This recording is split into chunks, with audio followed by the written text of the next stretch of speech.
Emotions. I think the human species is already finished. It's dead. What can we retrieve out of it? Things are going to get worse.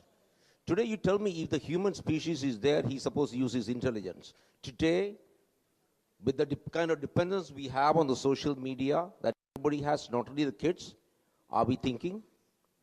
Are we reacting emotionally the way we should rationally? We are not. Now, with the AI coming in, things are going to get much worse. Can we regulate? I don't really think so, because the way technology is evolving, I don't really think anybody can cope up with regulations and bring in regulations anticipating what's going to happen. Because the kind of development that's going to happen is so quick that before we can even respond to it, things are going to change. It's like I got COVID 5 times. And I asked my doctor, why is it that I've taken all the vaccination? He said, no, this is a different variant. You are vaccinated against the other one. The same thing is going to happen here.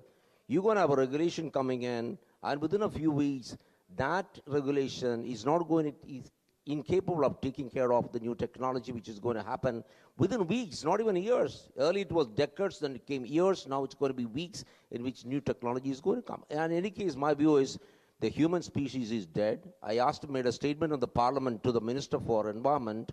I said there's an Oxford study which says that the human species will be extinct in the next 100 years. And a very mischievous question, will the government expedite the process? And the minister, of course, said yes, yes, yes. Okay, I was in school when the movie The Matrix came out, but let me get Meghna in on this. Meghna, how real is this? Is it because in India, somebody faking a video of Narayan Murthy, okay, and saying that, you know, invest in this scam. These scams are real. That's happening right now. Now, we are coming to term, we were having a discussion on digital arrests, where people call you and they say, I'm calling from crime bureau, okay, you are about to be sent to prison unless you give us money and do this, do that. This is a world we are tackling with. What happens when it sounds like the actual commissioner of police is calling you? First of all, I'm not sure whether the recipient would know what the actual commissioner of police would sound like, but let's get empirics into it, right? Because all policy decisions should be evidence-based. And the evidence around deepfakes is that people do not find them any more convincing than other forms of misinformation. In fact, there's this wide study that was done by Harvard researchers of 5,000 respondents. They don't find it any more convincing than other textual or audio misinformation that is not AI-based.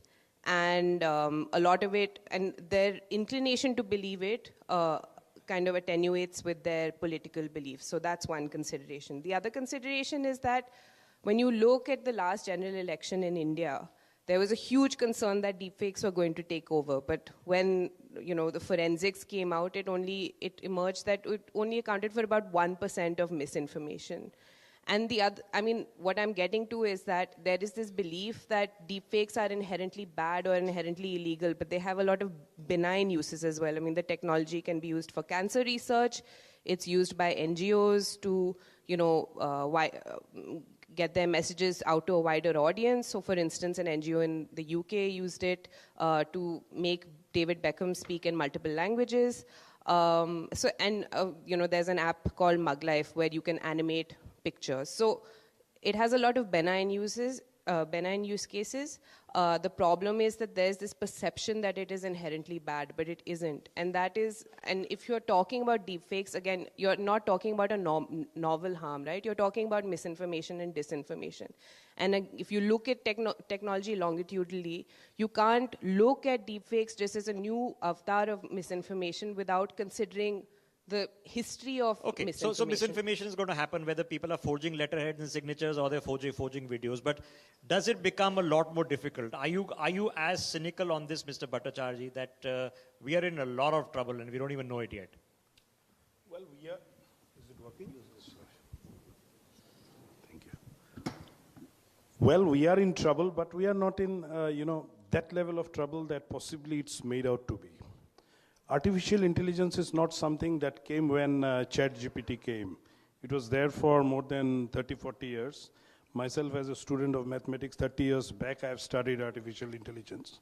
The problem started when the generative AI started coming in the scenario, and it could do a lot of things that possibly we thought wouldn't be possible in the period of time that it has come in the horizon.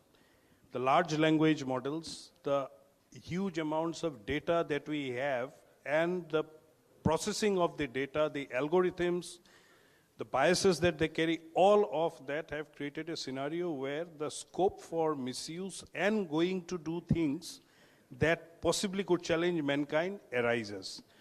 So it's a question of the time that we will have to legislate, we will have to bring the society to those levels of understanding. No, but what the question then is for the people who are going to be part of the legislature, one of them is sitting with you, what is the legislation? How do we legislate? Do you say that these websites, do they have to be watermarked? What can you come up with that somebody within a couple of hours can't get around?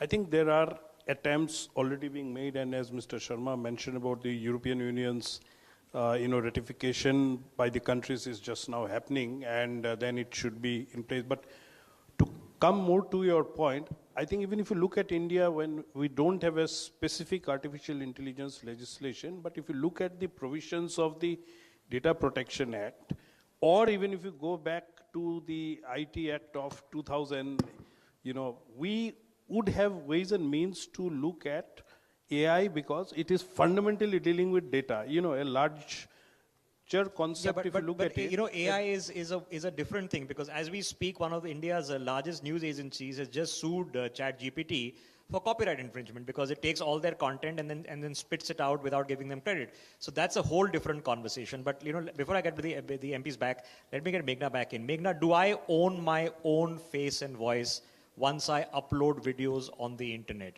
Does Barack Obama still own them? Does Elon Musk still own them? Can you impersonate someone? Is that legal?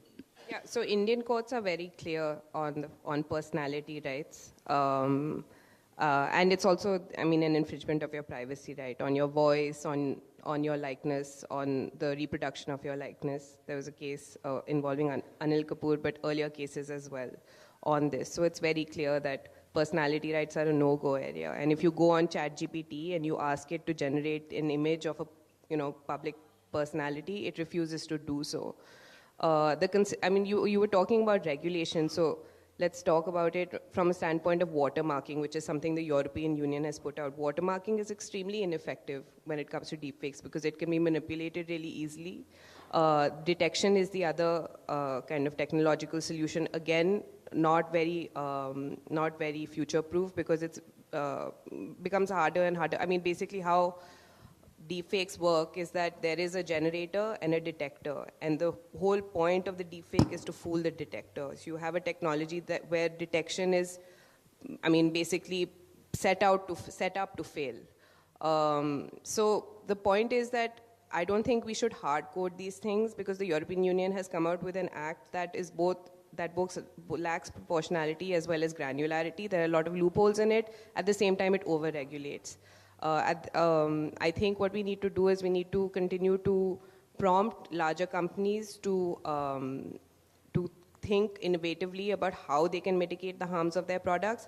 At the same time, as we've seen, there was a sting by India Today last year that showed that a lot of the deepfake production is actually happening offline, where there are these agencies that are soliciting politicians and other kinds of public personalities to engage with them so that they can generate deepfakes of the opposition, etc. So I think forensics need to get into it. So it's forensics, but now we receive the other, because now no matter what you hear or what you see, the person just says, oh, this is an AI deepfake, or my voice doesn't exist. But Kartikeya ji, the sort of trend in governance in India on these deeply technical matters often in the past has been what the Europeans are doing and what the Americans are doing. How do we carve our own path? I think we've come out of that mindset. We are not following suit as we used to. And I think that's a welcome change in the mindset of the lawmakers in our country. And because every situation, every country is very different. In this particular matter, I don't think technology per se is bad. The intent to use it is bad or good. So for instance, you can use AI in medicine for development and betterment of medicine. And you can also use it for biological terrorism. Now, what do you put it to use at? That is the question, because AI, to me as a layman, unlike the others on this panel, for me it's the power, the computing power, coupled with categorized and readable data. When you merge the two, anything is possible. Now, where do you stop? The problem is, so as a regulation has to basically play the role of what not to do and what is bad for us, or what could possibly or plausibly be bad for us. That is what we need to focus on. And if we can, and there's no right or wrong answer for it, it's work in progress. And we have to evolve as we go along. As a matter of fact, as an independent member of parliament, I have written, and I'm actually putting together a small proposal where I think we should institute a committee of future affairs in this country, because that's something that we are, we are at the same disadvantage. This would be a parliamentary committee of future affairs. Absolutely, why not? I mean, that's what the need of the hour is, because we are confronted with the problems that the rest of the world is also seeing at the same time. They don't have any tacit advantage over us. Now we need to sort of get ahead of the curve and understand how does it affect us, especially in the adversarial manner. Okay, and if we can quantify that, that will at least solve a big part of the problem, if not the whole problem. Okay, so you and I, often talk about data darkness, all right? So are you getting inputs from industry, the best of the best, the guys who know how to do this, that this is what's happening, this is what the problem is, this is how deep it is, this is the number of cases? So, Rishabh, no one controls AI and its evolution, and no one can. It's impossible to do so. So you have to get ahead of it and curate it. That's your best shot at being able to try and get the regulation in which will not adversely affect people, their fundamental rights, and any transgression that happens. So, I mean, we have to understand there's no right or wrong, black or white. We have to just try and understand how the medium is evolving, get ahead of the curve, and try and safeguard the fundamental rights and the fundamental premise that the law and our constitution grants to each and every individual. Okay, let me be less dystopian, Mr. Alphonse, because the same was said when the hydrogen bomb was built, that that's the end of humanity. We went through when we first got connected to the internet and viruses became smarter than antivirus software. We've sort of gotten past that. We have survived it. We are more interconnected. All of us have a device in our pocket that's permanently connected. Who's listening to it all the time, whether it's the big tech companies or worse, we don't know. But is it necessarily a doomsday scenario? Yeah, no, let me come to the positive part. Being a former IAS officer, if I had this AI technology or generative technology when I was the district collector of Kottayam, and incidentally Kottayam is the only zero poverty district in the country, I was the district collector there for 4 years, I could have done much bigger miracles as a district collector. And later, I was Commissioner of Delhi Development Authority. I would have functioned much more effectively if I had these present tools of the AI. Forget about generative AI, just AI, what exists today. I could have done a much better job of demolishing. I was a demolition man. As a member of parliament, as an independent MLA, I became an independent MLA. I could have used the tools so much more effectively to deliver healthcare, education, so many things in my constituency. If I had these tools when I was the MLA, just about 15 years back, as Tourism Minister of India, I could have just sold India so much better if I had these tools. So there is so much of positivism in this. But the problem really is the human race is destructive. Our mind is an anarchy. It's in our DNA. It's in we are a wicked species. There is no other species on the face of the earth. So are the machines taking over then? Pardon? Will the machines take over then? Of course the machine is taken over. That's what I was saying. It's taken over. It's going to get worse. Today, every decision that we take basically depends on the social media and your self-esteem, what you think you are. Can you talk to young people about dreams?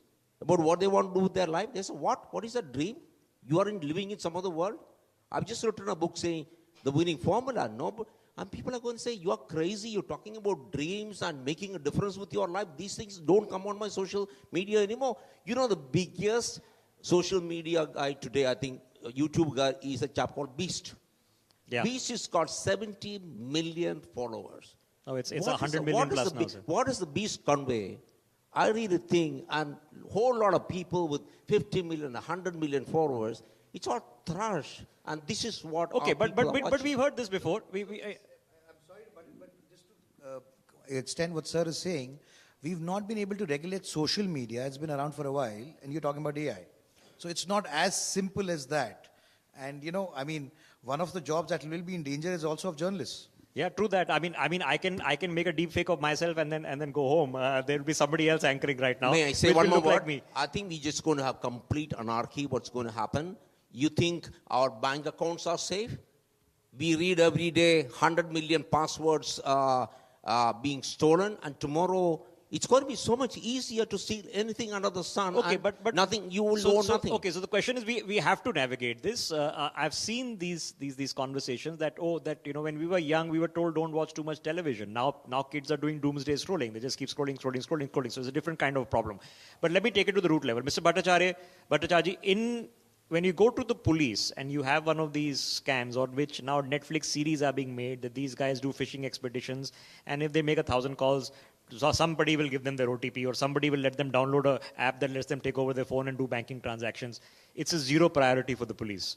They don't take it seriously. They make a note of it and hope maybe your bank reimburses you. It's not a policing priority. It doesn't seem to be a legislative priority because this is a well-known problem before we get into the deepfakes. My phone was lost day for us today. My Sir. iPhone stolen.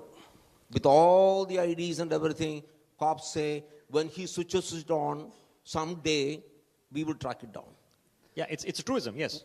Well, what happens is, Rishabh, the police community across the country are already overwhelmed with the number of cases that come and the nature of the cases that come. And that is a much bigger worry. If you see the national portal for cybercrime reporting, 1930 and cybercrime.gov.in, on an average they got about 60 to 70,000 calls daily.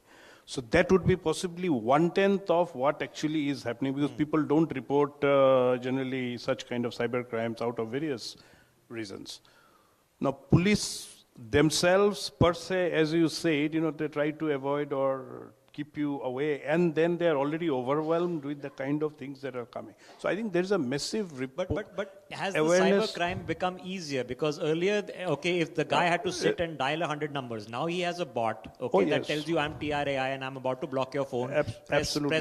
Press this button. Absolutely. AI has become a force multiplier for cyber attacks and on the modules with which you do the kind of cyber attacks that are happening. So definitely that is there. But I think, we still don't have a doomsday scenario. I think it's a question of optimal management. We need to track when we go to the regulatory part, the computing speed at which things are going, where one day the machines might take over the speed at a high, at which the human brain processes, and all the different apps and possibilities that happen because your algorithms are getting so much more faster and sophisticated, Yes, and but all of trust that. me, as a journalist, I live by YouTube algorithm and I fear it. This on technology. Sorry, the human mind functions much lower speed than... All right. I have limited time because I have to Technically, let no. you guys go home and have dinner.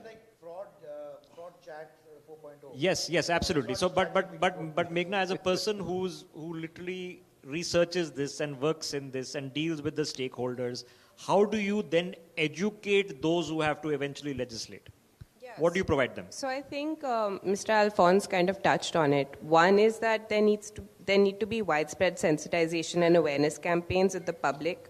So it's a strategy of inoculation in a sense, where you're basically informing people that, it's typically not common practice, and companies have to do it as well. I mean, it's not only about people calling people and pretending to be, they're using their boss's voice. Even phishing emails are extremely effective, where someone pretends to be your boss and gets you to give them money. I mean, it happened to someone in my organization. We couldn't believe it, that she actually believed that someone else in the organization would ask her for 50,000 rupees over email, but she sent the money anyway.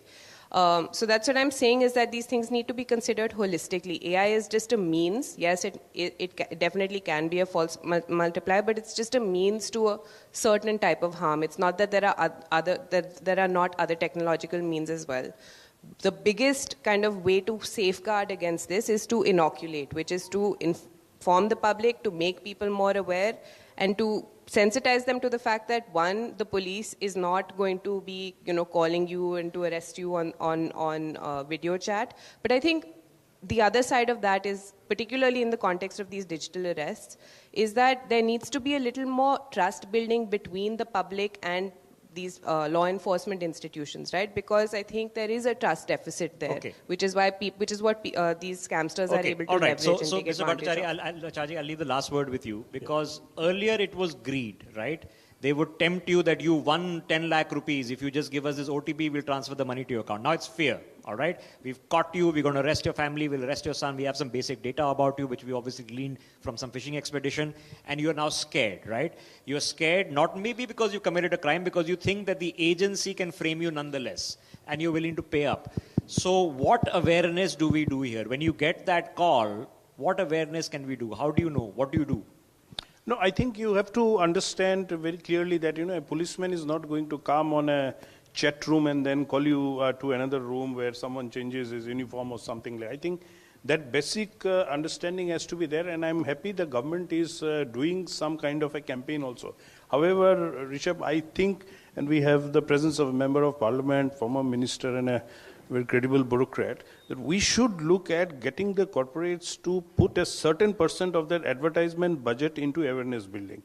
I have told most of the banks and all that even if you put 2% of your advertisement budget in doing this awareness thing, it really helps. Okay, all right. We have a practical solution. Yeah. I think it's the solution's a lot simpler than that. You don't need to spend any money.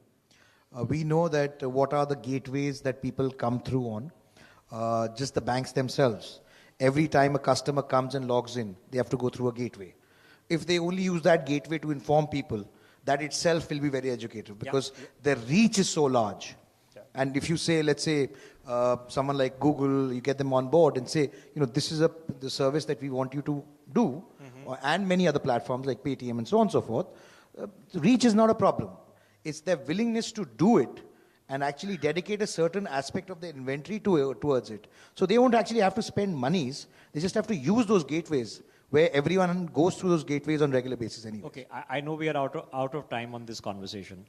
But for all of those who have been watching at home, you'll have to think about it. This is why we're having the conversation, because it's become a serious issue. I remember looking at the Barack Obama deepfake 7 years ago and going, oh, this is interesting. In fact, this is actually pretty cool. And now understanding that people are losing money, that doesn't mean that what is representative. Yeah, you want to make a point? Bishop, one thing I want to add, we do have a safer double-step authentication system in India than anywhere in the world, compared to anywhere else in the world. The OTP, which we all love to hate. So it's not that we've not regulated or we are not taking care. The problem is awareness. And ultimately, until unless it is addressed, people will keep on getting sick. Yes, so can I please, tell you one thing positive? Yeah. People are trapped to share their, OTP, and that's the social engineering part is a big issue. I'll tell you the one positive thing. I lost my laptop from India International Center. The police put 15 cops on the job. I got my laptop within 6 hours. Otherwise, I had no backup. My book would have been gone. Within 6 hours, they traced it and amazing results. So it is possible. So technically it is possible. It is possible to do these things, but it's a matter of getting it done in amongst a whole host of priorities. But be aware is where we're going to leave it on to, because this is now here. It might sound like your father's voice or mother's voice or your friend's voice. It may not be. So you have to think twice over. Kartikeya Sharma, KJ Alphonse, Mr. Bhattacharjee, and of course Meghna Bal. Thank you very much. And thank you for this concluding session of the third Law and Constitution Dialogue on the eve of the 75th anniversary. Thank you and good night to all our viewers who've been watching this across 9 news channels and across 42 live streams all over the internet. Thank you very much for watching. Sorry, you can have a comment now, sir. Stage is yours. Never say never. Dr. Gupta has his own